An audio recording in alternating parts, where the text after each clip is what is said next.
नमस्कार दोस्तों, स्वागत है फिर से हमारे इस चैनल कृपा महादेव टिप्स पर। अगर आप भी अपनी लाइफ में कुछ सीखने की चाह रखते हैं तो हमारे इस चैनल को सब्सक्राइब करें। दोस्तों, आप सभी लोग जानते हैं कि 22 मार्च 2024 को है होली का प्रदूषण व्रत। दोस्तों, इससे रंग भरा प्रदूष व्रत भी कहते हैं। ये वाला प्रदूषण व्रत दोस्तों बहुत ही ज्यादा खास है, क्योंकि प्रदूषण व्रत तो हर महीने आता है, पर होलिका प्रदूष व्रत या रंग भरा प्रदूषण व्रत साल में सिर्फ एक बार आता है। और इस दिन की महत्वता भी बहुत ही ज्यादा बड़ी होती है। और इस दिन हम भगवान शिव जी को बहुत ही आसानी से प्रसन्न भी कर सकते हैं, क्योंकि इस दिन का महत्व भी बहुत ही बड़ा होता है। तो दोस्तों, इसीलिए आज इस वीडियो में हमको इस रंग भरे प्रदूषण व्रत का होली के प्रदूषण व्रत के दिन किया जाने वाला 7 लोटे जल वाला उपाय बताएंगे, जो कि उपाय आप लोगों को याद भी है, पर कई सारे लोग उसे भूल गए हैं कि भाई इस उपाय को करने से भी हमारी बड़ी से बड़ी मनोकामना भी पूर्ण हो जाती है। और जब इस उपाय को हम किसी विशेष दिन पर करते हैं तो निश्चित ही इस उपाय का फल हमें बहुत ही जल्दी और बहुत बड़ा होकर मिलता है। इसीलिए दोस्तों, आज हम आपको बताएंगे 22 मार्च 2024 की होली प्रदूषण व्रत के दिन आप लोगों को 7 लोटे जल वाला उपाय कैसे करना है, किसको करना है, किस समय करना है, ये सारी जानकारी हम आपको बताते हैं।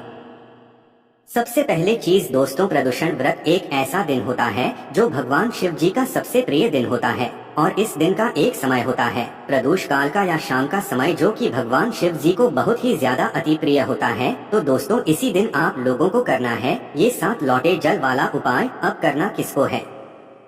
देखो, इस उपाय को घर के सभी सदस्यों को करने की जरूरत नहीं है। घर का कोई भी एक बड़ा मुख्य व्यक्ति इस उपाय को कर सकता है। विशेष रूप से अगर बात की जाए तो घर की जो बड़ी माताएं बहनें हो, उन माताओं बहनों में से कोई भी एक माता बहन इस वाले उपाय को अपने किसी भी प्रकार की मनोकामना पूर्ति के लिए कर सकते हैं। अपने घर परिवार की सुख और शांति के लिए कर सकते हैं, या आपने पशुपतिनाथ का व्रत किया किसी मनोकामना के लिए, किसी काम के लिए आपका वह काम नहीं हुआ, आपने 2-3 पशुपतिनाथ व्रत कर लिए, तो भी आप लोग इस उपाय को करना, या आपकी जो भी बड़ी विशेष मनोकामना है उसके लिए भी कर सकते हो। आपका कोई काम है उसके लिए भी कर सकते हो। अपनी हर तरह की दुख और परेशानी के लिए आप लोग ये 7 लौटे जल वाला उपाय इस होली व्रत के दिन कर सकते हो, क्योंकि इस उपाय को करने से आपको वो फल मिलेगा जिसकी आपने कभी कल्पना भी नहीं करी होगी। तो ये बात आप समझ गए कि इस उपाय को घर की बड़ी माताओं बहनों में से किसी एक माता बहन को करना है। अगर किसी कारणवश घर में माता बहनें उपस्थित न हो तो उस जगह पर फिर घर का कोई बड़ा व्यक्ति भी इस वाले उपाय को कर सकता है ना। अब बात आती है कि ये 7 लोटे जल वाला उपाय हमें इस होली के प्रदूषण व्रत या रंग भरे प्रदूषण व्रत के दिन किस समय करना है? सुबह के समय करना है कि शाम के समय करना है? तो देखिए, वैसे तो प्रदूषण व्रत का जो दिन होता है, इस दिन शाम का समय प्रदोषकाल का समय बहुत ही उत्तम माना जाता है। पर दोस्तों, इस उपाय में क्या है, शिवजी पर जल चढ़ रहा है और शाम के समय भगवान शिवजी आनंद में बैठे होते हैं, उनका श्रृंगार हो चुका होता है। और कई सारे मंदिरों में शिवजी पर जल नहीं चढ़ाने दिया जाता है, मतलब एक तरीके से श्रृंगार में आनंद में बैठे होते हैं भगवान शिव जी। इस वजह से तो दोस्तों, इस उपाय को आपको करना है सुबह के समय, शाम के समय नहीं करना है। सुबह के समय कब से कब तक के बीच में कर लोगे? जितना जल्दी हो सकता है उतना जल्दी सुबह इस उपाय को करने की कोशिश करना। बाकी अगर थोड़ा बहुत लेट भी हो जाए, 10, 11, 12 भी बज जाए, तो भी उपाय को कर लेना, कोई दिक्कत वाली आपको उपाय का फल जरूर मिलेगा। तो यहाँ पर आपको ये उपाय की सारी जानकारी पता चल गई होगी। अब हम समझते हैं कि इस उपाय को आपको करना कैसे है। तो देखिए, सबसे पहले हम लोग उपाय की सामग्री जान लेते हैं। उपाय की सामग्री को आप थोड़ा ध्यान से समझ लेना, तभी आप लोग उपाय को अच्छे से कर पाओगे। देखो, 7 लोटे जल वाला उपाय है, नाम में ही समझ आ रहा है कि इस उपाय में हमें 7 लोटे जल की आवश्यकता पड़ेगी। ये 7 लोटे जल तो हम ले लेंगे, पर इसके साथ में क्या कोई और चीज लेनी है सामग्री में? तो यहाँ पर हम आपको बता दें कि इस उपाय में आपको मात्र एक बेलपत्र की होगी। और यह बेलपत्र के लिए आप ऐसा सवाल बिल्कुल मत करना कि अगर बेलपत्र ना मिले तो क्या करें, क्योंकि यह उपाय हम आपको पहले ही बता रहे हैं आप आराम से उस समय तक बेलपत्र की व्यवस्था कर सकते हो। तो कोशिश करना कि आप खुद ही जो है अपनी बेलपत्र लेकर आओ, खरीद कर लाओ या वृक्ष से तोड़कर लाओ। और अगर ना मिले तो फिर हम आपको वीडियो के एंड में बता देंगे कि आपको क्या करना चाहिए अगर बेलपत्र आपको ना मिल पाए पूरी कोशिश करने के बाद भी। तो 1 बेलपत्री और 7 लोटे जल। अब यहाँ पर आप लोग ये प्रश्न जरूर करोगे कि भाई हम 7 लोटे जल कैसे लेकर जाएंगे, हमारे पास 7 लोटे तो हम 7 लोटा जल कैसे लेकर जाएंगे। तो देखिए यहाँ पर आपको घबराने की कोई बात नहीं है। यहाँ पर आपको 7 लोटा लेकर नहीं जाना है, 7 लोटा सिर्फ जल लेकर जाना है। इतना जल लेकर जाना है किसी एक पात्र में जिसके अंदर 7 लोटा जल बन जाए हैं ना, मतलब कि एक बाल्टी में आपको एक साथ जल भर के लेकर जाना है। अपने साथ मात्र एक ही लोटा भरना है। उसी एक लोटे से आपको अपनी बाल्टी में से मतलब एक एक करके 7 लोटा जल जो है यहाँ पर उपाय में प्रयोग करना है। समझ गए आप लोग? तो अपने घर से एक अच्छी वाली बाल्टी भरकर लेकर जाना है और एक खाली लोटा अपने साथ में लेकर जाना है। चाहे भरकर लेकर जा सकते हो, पर एक लोटा अपने साथ रखना और एक बाल्टी पानी जो कि शिवलिंग पर चढ़ाने वाले शुद्ध वाला है ना। तो ये हो गया, मतलब आपको पानी एक बाल्टी और एक लोटा जल, इसके साथ में एक बेलपत्री ये तैयार करके आप लोगों को इस रंग भरे या तो यहाँ पर ये होली के दिन सुबह सुबह प्रातःकाल भगवान शिव जी के मंदिर शुद्ध होकर स्नान करके शुद्धता का विशेष रूप से ध्यान रखकर पहुँच जाना है। अपने घर के पास में जो भी शिव मंदिर हो वहाँ पर पहुँच जाना है। जैसे ही शिव जी के मंदिर में पहुंचते हो अंदर प्रवेश करना। प्रवेश करने के बाद भगवान के दर्शन करना, उनसे करना, सीधे जाकर उपाय नहीं करना। पहले थोड़ा सा प्रार्थना वगैरह आप लोगों को करना है। जैसे ही शिव जी के मंदिर में पहुंच जाते हो तो भाई शिव जी के शिवलिंग के पास में आकर बैठ जाना। जैसे ही आप उनके दर्शन कर लो, सामने ही बैठ सकते हो, आसपास बैठ सकते हो, कोई दिक्कत वाली बात नहीं है। जैसे ही आप लोग शिवलिंग के पास में बैठ जाते हो, अब भाई आप उपाय की सामग्री क्या क्या लेकर आए हो? एक बेलपत्री और 7 लोटा जल। तो सबसे पहले जो हमें काम पड़ेगा वो बेलपत्री से पड़ेगा।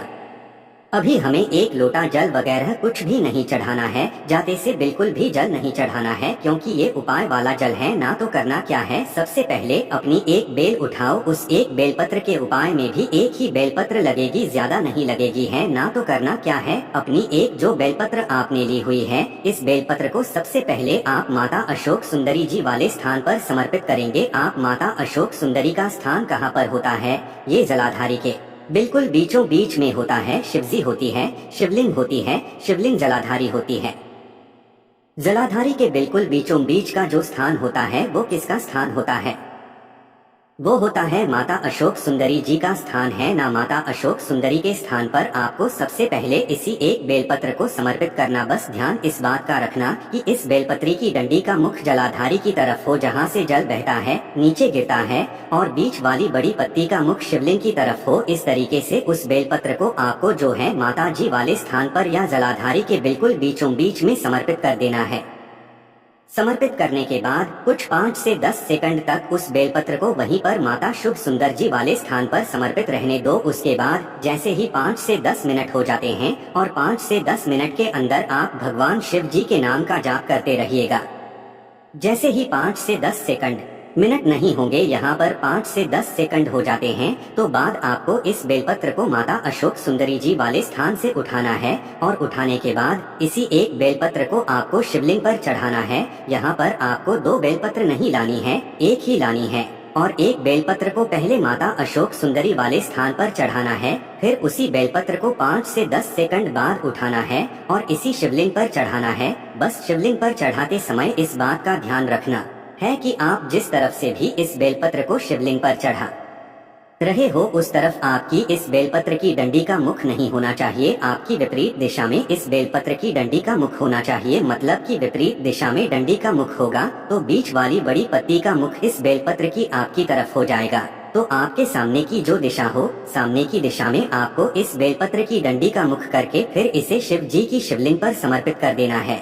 जैसे ही दूसरे नंबर की बेलपत्र को, मतलब दूसरी जो बारी में आप लोग समर्पित कर रहे हो, पहले आपने एक ही बेलपत्र माता पर चढ़ाई, फिर उसी बेलपत्र को उठाएं, शिवलिंग पर चढ़ाएं, डंडी का भाग अपनी विपरीत दिशा में करके चढ़ा दिया। इसके बाद में आप लोग अपना एक लोटा जल और एक जो बाल्टियां भरकर लेकर आए हो उपाय के लिए वो निकाल लो। अब क्या है, जो आप बाल्टी में आप पानी लेकर आए हो और जो लोटा लेकर आए हो, उस लोटे से जो है आप लोगों को एक एक लोटा जल उसी बेलपत्र के ऊपर भगवान शिव जी के शिवलिंग के ऊपर धीरे धीरे करके एक धारा से चढ़ा देना है। जल्दबाजी में जल नहीं चढ़ाना है। आप ये सोचो कि भाई 7 लोटा जलाएं, बहुत टाइम लगेगा, नहीं, ऐसा नहीं करना है। धीरे धीरे करके मन और भाव से अपनी चिंता का स्मरण करते हुए, जिसके लिए आप उपाय कर रहे हो, उसका थोड़ा बहुत स्मरण करते हुए फिर आप लोगों को जो है ये जल चढ़ाते जाना है, भगवान शिव जी का नाम लेते हुए। तो कैसे चढ़ाओगे? पहले एक लोटा जल अपनी बाल्टी में से भर लो, या पहले से भरा रखा है तो एक लोटे जल को शिव जी के शिवलिंग के ऊपर आप एक धरा से धीरे धीरे करके चढ़ा दो। फिर जो खाली लोटा हो जाएगा, फिर वही अपनी बाल्टी में से दूसरा लोटा जल भरो, फिर उस शिवलिंग पर धीरे धीरे करके एक धरा से चढ़ाते जाओ। फिर तीसरा लोटा जल भरो, फिर एक धरा से चढ़ाते जाओ, फिर चौथा भरो, फिर पांचवा भरो, फिर छठवां भरो, फिर सातवां और आखिरी लोटा जो जल रहेगा वो भरो और शिव जी के शिवलिंग के ऊपर आप लोग चढ़ा दो। शिवलिंग के ऊपर जैसे ही आपका 7 लोटा जल बच जाता है, मतलब 7 लोटा जल पूरा चढ़ जाता है, एक एक करके धीरे धीरे करके एक धरा से, तो भाई उसके बाद में अब आपको क्या करना है? उससे पहले ये बात सुन लो कि आपकी बाल्टी जितना भी जल बचा हुआ होगा, उस जल को अब आपको शिवलिंग पर नहीं चढ़ाना है। पूरा सिर्फ 7 लोटा जल ही चढ़ाना है। 7 लोटा से ना कम चढ़ाना है, ना ज्यादा चढ़ाना है। बाकी जो जल बचा हुआ होगा वो आप वहीं पर, कहीं पर नंदीवा के पास में कहीं पर भी मतलब डाल सकते हैं, उसको आप चढ़ाने की जरूरत नहीं है, क्योंकि 7 लोटा हमने पहले से शिवलिंग पर चढ़ा दिया, उपाय को कर लिया है। तो यहाँ पर आपने 7 लोटा जल शिवलिंग पर चढ़ा दिया। जैसे ही चढ़ा देते हो, उसके बाद में वहीं पर भगवान से 2 मिनट हाथ जोड़कर बैठकर अपनी वह मनोकामना बोलना, वह काम बोलना है जिस समस्या के लिए आप यह वाला उपाय कर रहे हो। अपनी उस समस्या का स्मरण, मतलब कि अपनी मनोकामना बोल देना इस 7 लोटे जल को चढ़ाने के बाद। जैसे ही भगवान से विनती कर लेते हो, मनोकामना बोल देते हो, उसके बाद में आपने जो अब इस एक बेलपत्र को शिवलिंग पर चढ़ाया है, इस एक बेलपत्र को शिवलिंग के ऊपर से उठा लो। क्या करोगे? शिवलिंग के ऊपर से उठा लो। उठाने के बाद भगवान से पहले निवेदन करके, भगवान से प्रार्थना करके, अपनी मनोकामना बोलते हुए इस बेलपत्र को उठाना है। भगवान शिव जी का आशीर्वाद समझते हुए, भगवान शिव जी का आशीर्वाद समझते हुए इस बेलपत्र को उठा लेना है और उठाकर सुरक्षित भगवान से आशीर्वाद लेकर धूप देकर इस बेलपत्र को अपने घर पर आना है। अपने घर पर जब आप इस बेलपत्र को लाओगे, तो भाई जिस दिन भी आप इस बेलपत्र को ला रहे हो प्रदोषण व्रत के दिन, तो भाई इस दिन से इस बेलपत्र को आप अपने घर में या तो 11 दिन तक रखो या 21 दिन तक रखो। आपके पास 2 ऑप्शन है। 11 दिन भी इस एक बेलपत्र को अपने घर में रख सकते हो उपाय वाली को, और 21 दिन तक भी आप इस बेलपत्र को अपने घर पर रख सकते हो। किस स्थान पर रखोगे? जो आपके भगवान वाले स्थान है या जो शुद्ध स्थान है, तो आपको इस बेलपत्र को अपने घर पर लेकर आना है और घर पर ले जाकर किसी भी शुद्ध वाले स्थान या भगवान वाले स्थान पर रख देना है। और या तो 11 या तो 21 दिन कोई भी एक्शन लेना। हम उदाहरण के लिए 11 दिन लेते हैं। 11वें दिन 11 दिन जैसे ही हो जाते हैं, जैसे ही 21 दिन हो जाते हैं, तो भाई 11वें या 21 दिन आप लोगों को क्या करना है कि अपनी वह बेलपत्र उठाना है। उठाकर आपके घर के पास में अगर कोई नदी है तो वहाँ पर जाना है। कोई तालाब सरोवर है तो भी वहाँ पर जाना है। और बावड़ी वगैरह है, कुआं वगैरह है तो वहाँ पर जाना है। और वो भी नहीं है तो भाई आपके घर के आसपास जो पेड़ वृक्ष है, पीपल का, आंवले का, इन सब वगैरह का, तो भाई आपको वहाँ पर जाना है। किसी भी एक जगह पर जाना है इस बेलपत्र को लेकर, और इस बेलपत्र का जाकर आपको विसर्जन कर देना है। ठीक है, नदी में जा रहे हो तो नदी में करना, किसी भी एक जगह पे जाना है।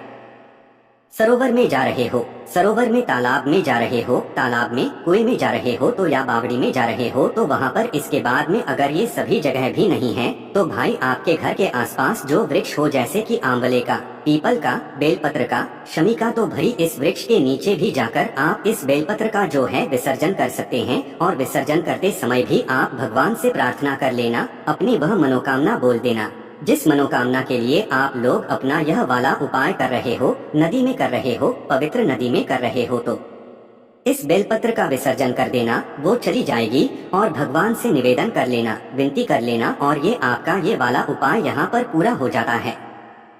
दोस्तों इस उपाय को करने के बाद निश्चित ही आपको इस उपाय का फल बहुत जल्दी और बहुत बड़ा होकर मिलेगा। बाकी दोस्तों इस उपाय करने में अगर आपको कोई भी दिक्कत समस्या आती है तो कमेंट करके पूछ सकते हैं। श्री शिवाय नमस्तुभ्यम। हर हर महादेव।